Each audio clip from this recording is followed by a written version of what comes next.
जय श्री राम। ओम नमः शिवाय। हर हर महादेव। जय माता दी। कल उमा संहिता में आपको संपूर्ण देवता के तेज से देवी महालक्ष्मी के रूप में अवतार और उनके द्वारा महिषासुर का वध कथा सुनाई थी। आज आपको देवी उमा के शरीर से सरस्वती जी का आविर्भाव व उनके रूप की प्रशंसा सुनकर सुम का उनके पास दूत भेजना और दूत निराश लौटने पर सुम का क्रमश ध्रुमलोचन, चंड, मुंड तथा रक्त बीज को भेजना और देवी के द्वारा उन सबका मारा जाना। अब क्या कहते हैं, आप ध्यान से सुने। ऋषि कहते हैं, पूर्व काल में शुंभ और निशुंभ नाम के दो प्रतापी देव थे जो आपस में भाई भाई थे। उन दोनों ने चराचर प्राणों सहित समस्त त्रिलोक की राज के बल पूर्वक आक्रमण किया और उनसे पीड़ित हुए देवता हिमालय की पर्वत की शरण ली और संपूर्ण अभिष्टों को देने वाली सर्वभूत जननी देवी उमा का स्तवन किया। देवी ने बोली, महेश्वरी दुर्गे आपकी जय हो, जय हो, जय हो। देवता बोले, देवेश्वरी महेश्वरी दुर्गे आपकी जय हो, जय हो, जय हो। भक्तजनों को प्रिय करने वाली देवी आपकी जय हो, जय हो, जय हो। तीनों लोक की रक्षा करने वाली शिवा आपको बारंबार नमस्कार है, नमस्कार है, नमस्कार है। आप ही मोक्ष प्रदान करने वाली परा अम्बा आपको बारंबार नमस्कार है। आप समस्त संसार के उत्पत्ति स्थिति संहार करने वाली आपको नमस्कार है, नमस्कार है। कालिका और तारा रूप में धारण करने वाली देवी आपको नमस्कार है, नमस्कार है। छीनमस्ता आपका ही स्वरूप है, आप ही श्री विद्या है, आपको नमस्कार है, नमस्कार है भुवनेश्वरी आपको नमस्कार है, नमस्कार है, नमस्कार है। भैरव रूपिणी आपको नमस्कार है, नमस्कार है। आप ही बगलामुखी हैं और आप ही धूमावती हैं, आपको बारंबार नमस्कार है, नमस्कार है। त्रिपुर सुंदरी और मातंगी भी आपको बारंबार नमस्कार है, नमस्कार है। अजिता, विजया, जया, मंगला और विलासनी ये सभी आप ही से ही भिन्न रूपों की संज्ञा हैं। इन सभी रूप में आपको नमस्कार है, नमस्कार है, नमस्कार है। द्रौपदी माता अथवा कामधेनु रूप में आपको नमस्कार है। घोर आकार धारण करने वाली आपको नमस्कार है। आप परिजाता रूप को प्रणाम है, प्रणाम है, प्रणाम। महाविद्या के रूप में आपको बारंबार नमस्कार है। आप ही शरणागत को पालन करने वाली दुर्धनी है, आपको बारंबार नमस्कार है, नमस्कार है। वेदांत के द्वारा आप ही का स्वरूप का बोध होता है, आपको नमस्कार है, नमस्कार है, नमस्कार है। आप परमात्मा हैं, आपको मेरा प्रणाम है। अनंत कोटि ब्रह्मांडों के संचालन करने वाले आप जगदम्बा को बारंबार नमस्कार है, नमस्कार है, नमस्कार है। देवता की स्तुति करने पर वरदायिनी कल्याण रूपनी गौरी देवी बहुत प्रसन्न हुई और उन्होंने समस्त देवता से पूछा, आप लोग यहाँ किसकी स्तुति करते हैं? तब उन्हीं गौरी के शरीर से एक कुमारी प्रकट हुई। वे सब देवताओं को देखते देखते शिव शक्ति के आदर पूर्वक बोली, माँ, ये समस्त स्वर्गवासी देवता सुम और निशुम के नाम प्रबल दैत्य से अत्यंत ही पीड़ित हो आपसे रक्षा की स्तुति करते हैं। पार्वती जी के शरीर से कोष से वे कुमारी निकली थी, इसलिए कौशिकी नाम से प्रसिद्ध हुई। कौशिकी ही साक्षात शुंभासुर का नाश करने वाली है। सरस्वती जी ही उनको उग्रतारा और मोहग्रतारा भी कहा गया है। माता के शरीर से स्तवत प्रकट होने के कारण वे इस भूतल पर मातंगी भी कहलाती है। उन्होंने समस्त देवता से कहा, तुम लोग निर्भय हो जाओ, मैं स्वतंत्र हूँ, अंत किसी का सहारा लिए बिना ही तुम्हारा कार्य सिद्ध कर दूंगी। ऐसा कहकर देवी तत्काल वहां से अदृश्य हो गई। एक दिन शुंभ निशुंभ के सेवक चंड और मुंड ने देवी को देखा। उनका मनोहर रूप नेत्रों को प्रदान करने वाला था। उसे देखते ही वे लोग शुद्ध बुद्ध होकर पृथ्वी पर गिर पड़े। होश आने पर अपने राजा के पास गए और आरंभ से ही सारा वृत्तांत बताकर बोले, महाराज, हम दोनों एक अपूर्व सुंदरी नारी देखी है जो हिमालय के रामणी शिखर पर रहती है और सिंह पर सवारी करती है। चुंड मुंड की यह बात सुनकर महान असुर सुम ने देवी के पास महान सुग्रीव भेजा, नाम अपना दूत भेजा और कहा, दूत, हिमालय पे कोई पूर्व सुंदरी रहती है, वहां तुम जाओ, उसे मेरा संदेश कहकर प्रत्यन पूर्वक यहाँ ले आओ। यह आज्ञा कहकर दानव शिरोमणि सुग्रीव हिमालय पर गया और जगदम्बा महेश्वरी से इस प्रकार बोला। दूत ने कहा, देवी, दैत्य शुंभासुर अपने महान बल और विक्रम के लिए तीनों लोक में विख्यात है। उनका छोटा भाई निशुंभ भी वैसा ही है। शुंभ ने मुझे तुम्हारे पास दूत बनाकर भेजा है, इसलिए यहाँ आया हूँ। श्रेष्ठवरी, उसने जो संदेश दिया है इस समय सुनो। समरगण में इंद्र आदि देवताओं को जीतकर उनके समस्त रत्नों का अपहरण कर लिया है। यज्ञ में देवता आदि के दिए हुए देव भाव को मैं स्वयं ही ग्रहण करता हूँ, उपभोग करता हूँ। मैं मानता हूँ कि तुम स्त्रियों में रत्न हो, सब रत्नों के ऊपर स्थित हो, इसलिए तुम काम जनित रस के साथ मुझको अथवा मेरे भाई को अंगीकार करो। और दूत के मुँह से शुंभ का ये संदेश सुनकर भूतनाथ भगवान शिव की प्रण वल्लभा माया माया ने इस प्रकार कहा। देवी बोली, दूत तुम सच कहते हो, तुम्हारे कथन में थोड़ा सा भी असत्य नहीं है, परंतु मैंने पहले ही प्रतिज्ञा कर ली है कि उसे सुनो। जो मेरा घमंड चूर कर दे, जो मुझे युद्ध में जीत ले, उसी को मैं पति बना सकती हूँ, दूसरे को नहीं। मेरी अटल प्रतिज्ञा है, इसलिए तुम सुम और निसुम को मेरी ये प्रतिज्ञा बता दो, फिर विषय में जैसा उचित हो वैसा वे करें। देवी की बात सुनकर दानव सुग्रीव लौट गया और जाकर उसने विस्तार पूर्वक राजा को सब बातें बताई।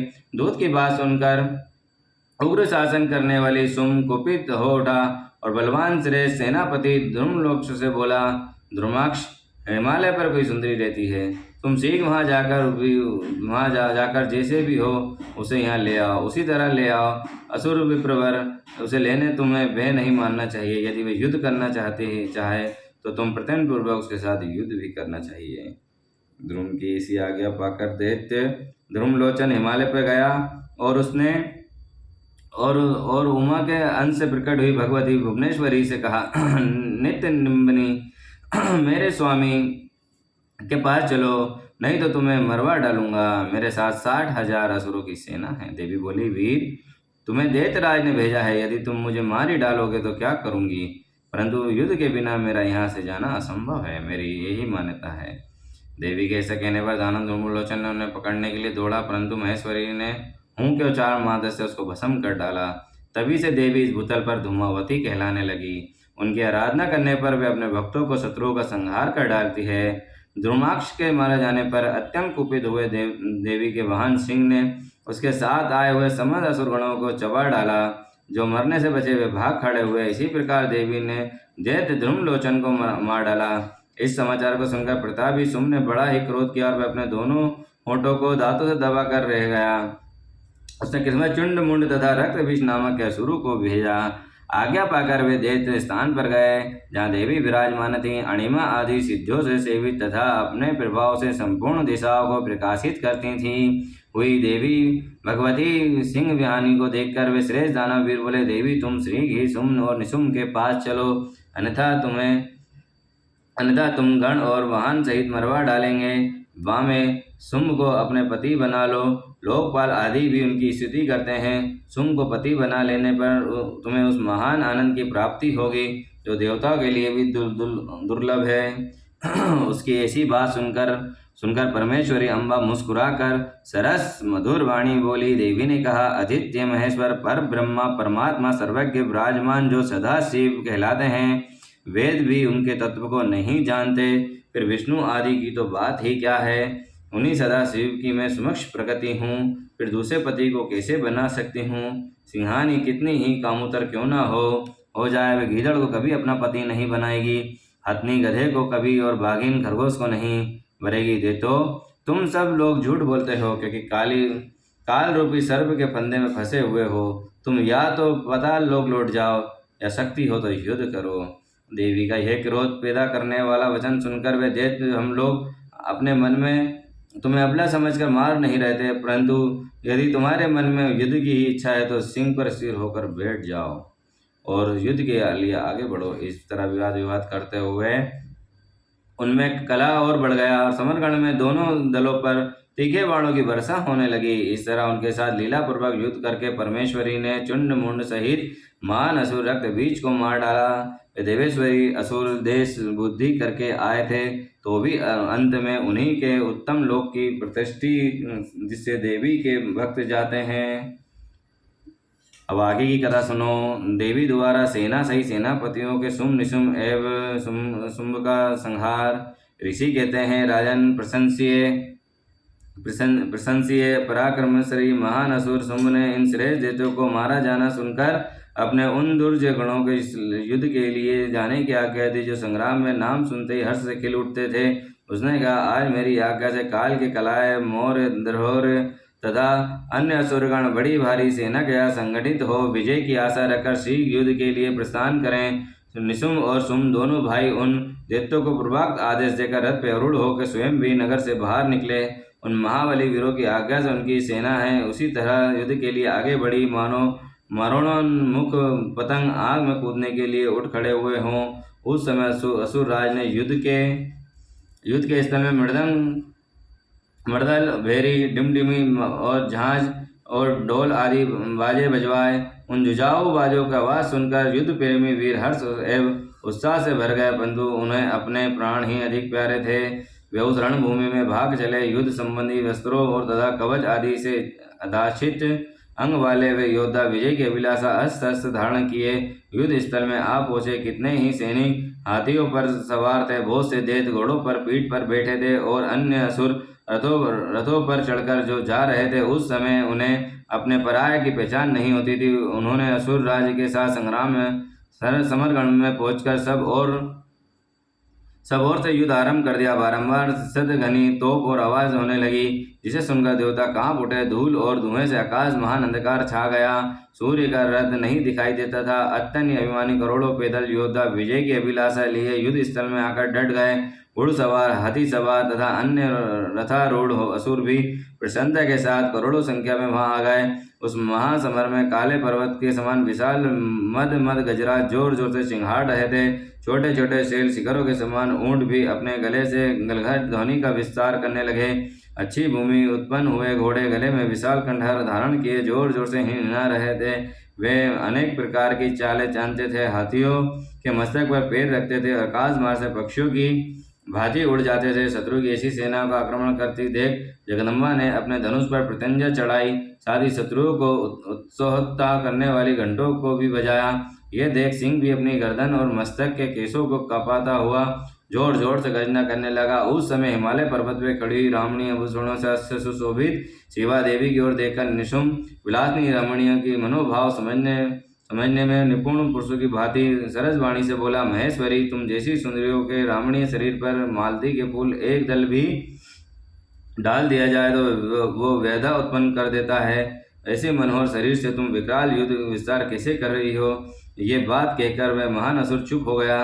तब चंडिका देवी ने कहा, मूढ़ असुर, व्यर्थ की बातें क्यों बकता है? युद्ध कर, अन्यथा पाताल को चला जा।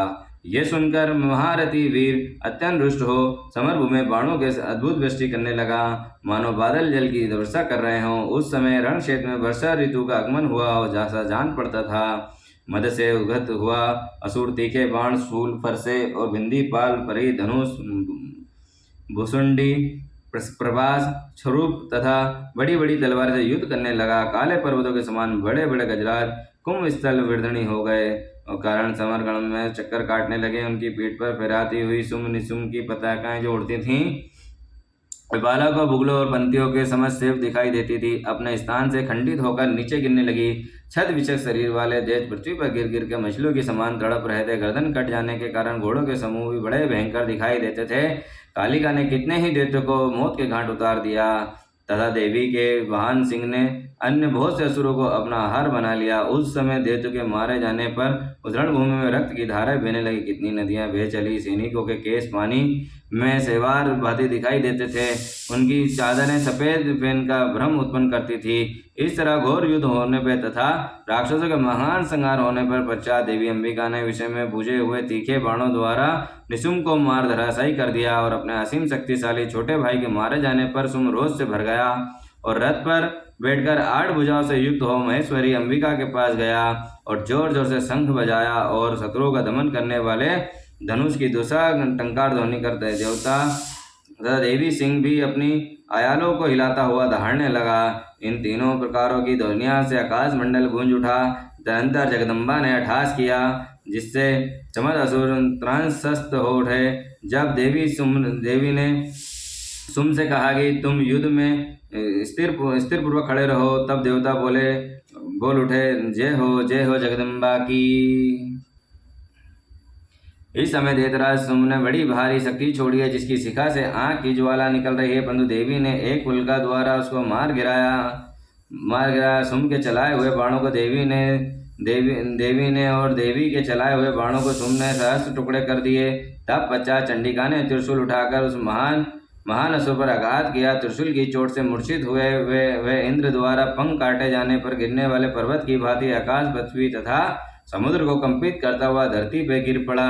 अंतर शूल के आघात से होने वाली विविधा को सहकर उस महाबली असुर ने 10,000 बाहें धारण कर ली और देवताओं को अविनाश करने में समर्थ चक्र द्वारा सिंह सहित महेश्वरी शिवा पर आघात करना आरंभ कर दिया।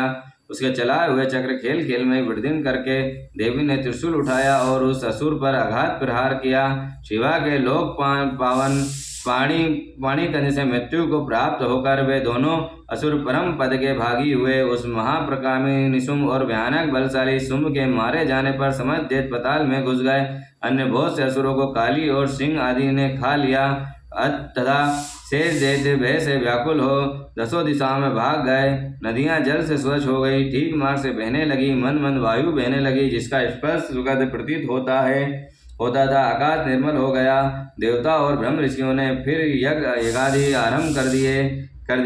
इंद्र आदि सब देवता सुखी हो गए। प्रभो, दैत्यराज के वध का प्रसंग सुनते ही परम पवित्र उमाचरित का जो श्रद्धापूर्वक बारंबार श्रवण करता है या पाठ करता है, वे श्लोक में देव दुर्लभ भोगों को भोग करके परलोक में महामाया के प्रसाद से उमा धाम को जाता है। हे राजन, इस प्रकार शुंभ स्वर का संहार करने वाली देवी सरस्वती का चरित्र वर्णन किया है, जो साक्षात उमा के अंश से प्रकट हुई थी। बोलो उमापति महादेव की ही जय। कालों के काल महान काल की जय। लक्ष्मी नारायण भगवान की जय। जय श्री राम।